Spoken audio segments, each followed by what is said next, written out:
Der er 2 grunde til, altså jeg er faktisk blevet sosu, eller startet med uddannelse.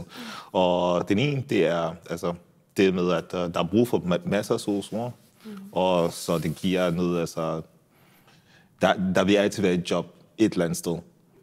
Og så betaler det også for at gå i skolen. Så i stedet for, at man skulle leve på SU.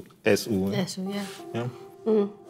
Fordi at jeg vil gerne blive som sosu, at jeg kan hjælpe så mange ældre mennesker. Fordi jeg har så meget omsorg for dem. Og så jeg elsker at blive arbejde som sosu-hjælper. Jeg var nervøs i starten, altså for at være helt ærlig. Jeg var i tvivl, hvordan det kommer til at gå, og hvordan de forskellige folk, jeg kommer til at møde, om jeg har det tålmodighed til at sidde i timer igen, og sådan noget. Altså, det har også været et stykke tid siden, jeg var i skole. Men jeg havde besluttet mig at gennemføre uddannelse og det hele, så lige så snart jeg begyndte at møde de forskellige mennesker, blandt andet dig, altid godt, og så blev det sådan meget nemmere, ikke?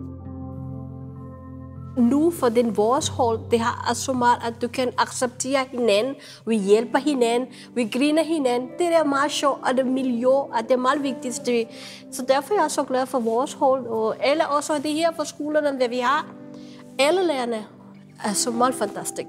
Det er så. Det er så søde mennesker, så jeg elsker dem så meget. Der er plads til alle. Der er plads til alle, virkelig.